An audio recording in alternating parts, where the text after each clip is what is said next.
So our next speaker is Karl Leary. Karl joined Microsoft in 2009 to lead the partner sales and Microsoft Dynamics business teams in Ireland. He was appointed Director for Public Sector in 2012, and he's responsible for health, education and government sectors for all of Ireland. And he's passionate about ensuring Microsoft public sector customers fully leverage technology and services to transform their level of digital engagement with citizens. So very welcome. Thanks a lot, Brendan. Thank you.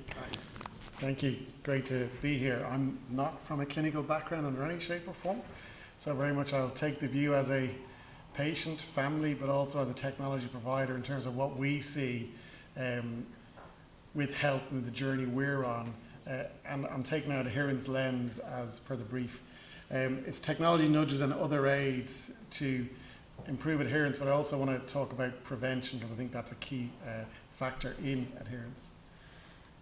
So, why? Well, a lot of this was covered earlier on. You have an aging population, you have a need for healthier lifestyles, people are living longer, chronic disease management is the most critical point of contact for anybody with a public or private health service. And everybody needs quality, they need accelerated access, and it has to be done at the best possible cost. But fundamentally, you know, there's a quantifiable self moving into people owning their own healthcare. And that's one of the things that we see which technology is enabling is more responsibility and actually quantifiable analysis of people in healthcare. Microsoft, our CEO, is very passionate about healthcare, and fundamentally, although Microsoft, we're celebrating 30 years in Ireland, we have 2,200 people working with Microsoft in the island. We have 20,000 certified Microsoft engineers working in the island of Ireland, but no one respects the tradition. All that's respected is the innovation. We're delighted that in Ireland, we're the only place outside of Seattle that has all 4 operating pillars of Microsoft on the ground. We want to make sure everybody in Ireland gets a chance to leverage that. How many people have been to Croke Park? That's good. How many people have heard of the word cloud? Very good.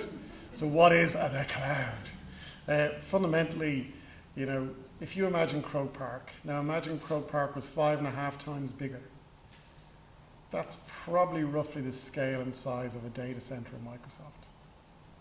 Now, if you compare that to a hospital's data center, compare it to a computing room's data center, what scale, what muscle could you get from leveraging something of that size and scale? So the cloud isn't about, you know, a mystery. It's about computing power, and it's about actually accelerating access to technology. That's fundamentally what it's about. For healthcare, what does that mean? What we are focusing on is, you know, very front and foremost with us is the patient and health professional experience. We want to make sure everybody leverages the digital fabric. How many people have mobile phones? All hands will go up.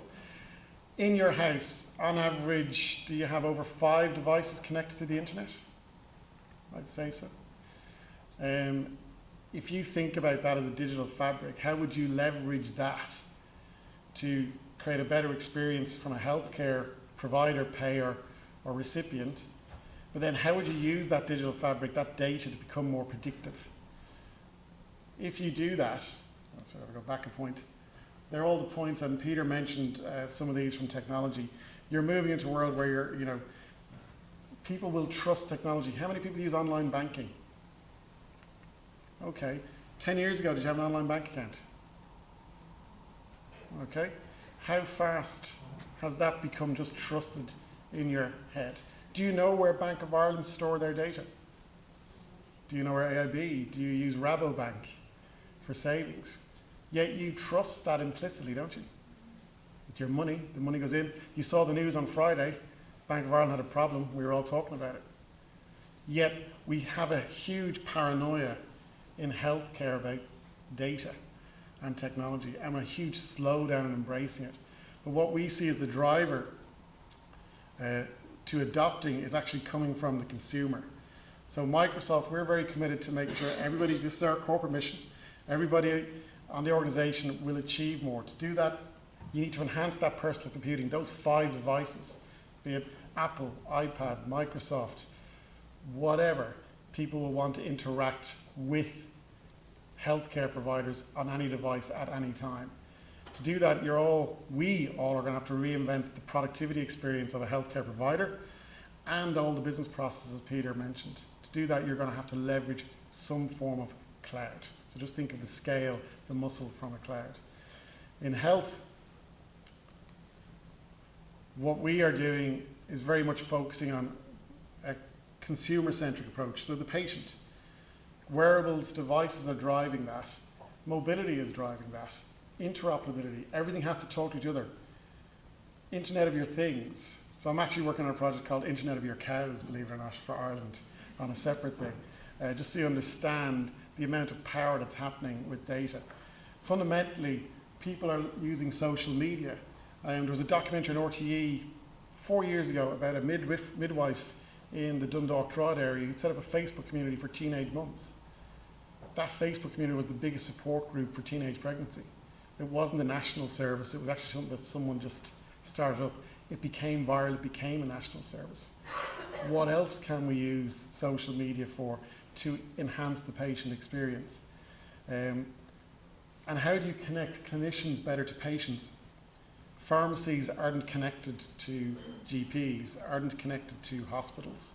There's a disconnect in the country which we need to fix. But the disruption is actually happening. Care within walls, this is from a report, PwC Health Insights. Care within walls is going down. What's actually happening is between visit interactions, the green line, that's going to explode due to remote monitoring, Internet of Things, people using third-party agents are extending their services to interact with patients, fundamentally driven by data analysis. Virtual care, video consultations, secure messaging, e-referrals. The UK do e-appointments. Northern Ireland, we do a lot of work with the Health Trust in Northern Ireland. They are doing video consultations using Skype, which is a Microsoft, part of the Microsoft family, with patients but also with clinicians. I know Heartbeat Trust are doing video consultations with up to 50 clinicians around things at the moment. So that virtual care is happening. But what's it mean? Are we really embracing it from an adherence point of view? Fundamentally, one thing, if I can just ask you to remember this picture, when you hear mobile, that's not a device anymore, it's a state of mind. Everything has to be mobile. Every piece of data around a patient is going to have to be mobile if you want technology to play a part in that adherence. So in Ireland, and Tickerfit was mentioned earlier on, I'm delighted that we work with Avril and the team in Tickerfit. They use our platform, Azure is our cloud, it's our cloud platform, but they fundamentally have produced a service that does evidence-based medicine, it's patient engagement platform, it's decision support, it's analysis, but it's actually to people. They developed their app originally on a mobile phone, and people were being given the app as they left after a cardio incident to do exercise or part of their adherence program. But they realized for certain things the phone wasn't good enough because the profile of the patient wasn't necessarily that adept to using a phone. So where they worked with us was to develop and start leveraging our wearable, which is the Microsoft Band. That band has actually 10 sensors. It's a personal trainer. It was born as a personal trainer, a personal assistant. But fundamentally, all the sensors in there can be used through a development toolkit for any purpose. So when they got their hands on that, they were able to think, okay, how could we use that to monitor and bring stuff back? So there's a heart rate sensor in there, there's a gyroscope, there's an accelerometer, there's a GPS so you know where people are, there's skin temperature, there's a microphone so you can shout instructions at it, and there's UV protection. I'm just going to this is a complex bit of kit. All right, there's a lot of sensors, a lot of technology in there, and the data is being trapped. Every movement is being trapped. Temperature, heart rate, it's being trapped. So the trick is, that's great, you have that. How many people have Fitbits and Map My Run and all those sort of tools? Great, you have all those. But the trick is you need an engine. All those devices are going to feed in data. So Apple have their health app. We have our Health Vault app. So as an individual, I'm trapping all that data. Great. Now, I decide to share that with my GP. I decide to share that data with my physician. Suddenly then, there's real-time analysis coming back, there's monitoring. If you imagine the GP system saying, okay, Karl, you're in, the blood pressure's a little bit high, let's look at your exercise, let's look at the data for the last month. Okay, there's some information that they can use to have a really meaningful, evidence-based conversation with me. So that's the principle, that's what we're seeing happening in the world, that this data is going to be used. It needs to be secure, it's a holistic view, but then it needs to be open for sharing. Now, some of that is a sensitive decision from a patient to make. But how about you took the other approach? So rather than that being disruption led by someone buying a device and using it, how about if from a healthcare point of view, your IT strategy as any business, never mind healthcare, will have mobile collaboration, business analysis and cloud there. It has regulatory compliance, privacy and security. It's there. It's all part of what we do day to day in IT. But now for health, what this gives you is give your own device. So that band goes from anywhere $150 to $220. It's not very expensive in the overall scheme of things if you're able to use that data to bring it back as a treatment part of a remote monitoring process, part of patient engagement. Say you had a trigger based on the wearable that was saying, you know, the blood pressure or the heart rate is going high consistently over the last 24 hours. Let's put a Skype call into Mary from that data. Let's do that alert. So we're seeing that with some providers. That's the way they're thinking of as they move into telehealth. But you still need to do that securely. You still need to collaborate. You still need the data. And you still need to understand things like population health and big data. But fundamentally, you need a platform that is able to cope with, you know, the hospital records talking to the GP records, talking to the patient's personal health records if they're keeping exercise records that they want to share with a physician. And that needs a compliance framework, data security and privacy, which is one of the big factors for me is actually data governance in this fully mobile, citizen-led personal data world. That's one of the biggest challenges we're probably going to face over the next while. But this isn't, I talked earlier on, I use a phrase in healthcare called wooden swords to lightsabers, especially in Ireland. I think Ireland has a very antiquated IT infrastructure, and you heard that first from Peter. And yet technology is streets ahead. But we're already seeing technology making a difference in Denmark, in a way based on, well, the one thing I'd say about Denmark is they do have a really good national ID system. But what they've done is they've used things, how many people have Xbox? People know what Xbox is? Just as long as you do, that's okay, few. But we have a Kinect sensor on Xbox, which is used for dancing and stuff. I don't look that great doing it. But that app, again, is a toolkit. That's now being used in medicine. The Kinect is used for people doing physiotherapy at home, and it's tracking that, making sure people are doing the right level of exercise. It's also being used in surgery to allow people to make sure they're doing the right things to practice surgery as well. But there's fundamentally, I would turn around and say, what we're seeing is this power of data is when it gets into physician's hand, be it from patient, GP, pharmacy, when they're sharing data, they're able to actually transform their decision making and their treatment plans and their outcomes of patients. And a lot of that is actually all the data being trapped, stored. If you imagine, we have done work with health north and south. Sometimes we're working on databases that have 20 million records, some have 100 million records. We can do a search and analyze and dashboard data of 20 million records in about 20 seconds, 28 seconds. If we work together, we can actually surface that to make a difference.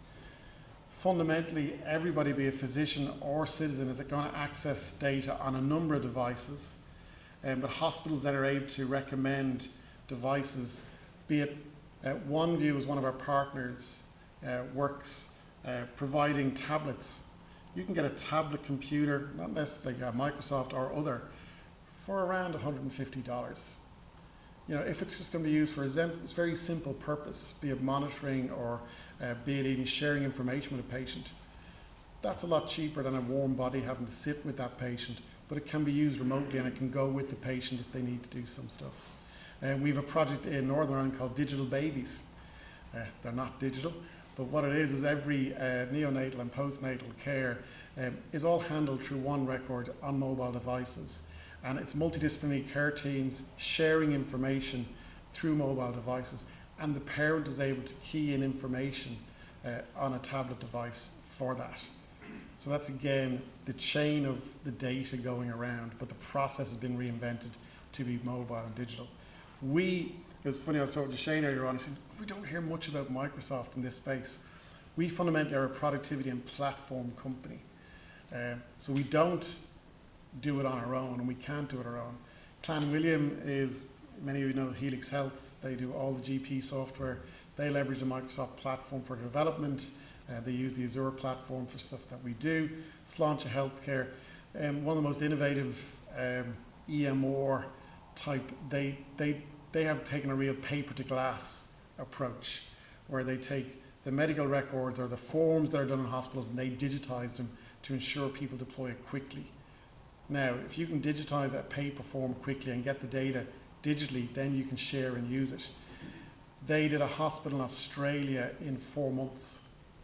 In 4 months, they effectively got an EMR, a digital forms-based system, replaced in 4 months. I've seen EMRs and EHR take 5 to 10 years in other places. So part of it is actually, can you take baby steps by just digitizing some processes first as you pursue the big EHR national project. TickerFit I mentioned, MedXnote, another mobile application. I talked about OneView. And all these Irish companies, for me, on the top, they're all Irish partners. And they have actually delivered solutions from everywhere from Cameroon, UK, across the globe. OneView actually worked and worked with, they've done San Francisco, hospitals in San Francisco on the West Coast.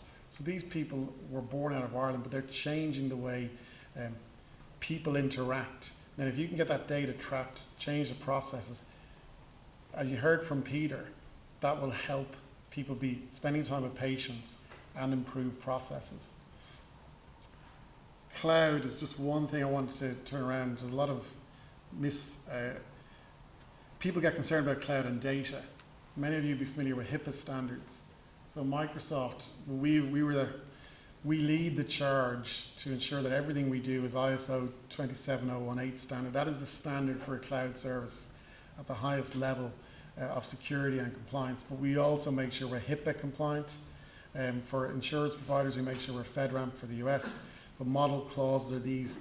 These are very important as you want to remove barriers from people saying, no, you can't do that project.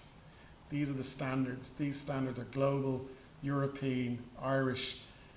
They should remove any barrier for fear about why you couldn't do something in 4 months rather than waiting for 3 years. And I encourage everybody from an adherence point of view to leverage technology to go faster. TickerFit, I met them in August and they had worked on our band application. I think they had their first cut of it by about mid-September, end of September. So the speed of development in this world is not huge, and it can be embraced to improve adherence. You just don't need to fear it, you just need to embrace technology to do it.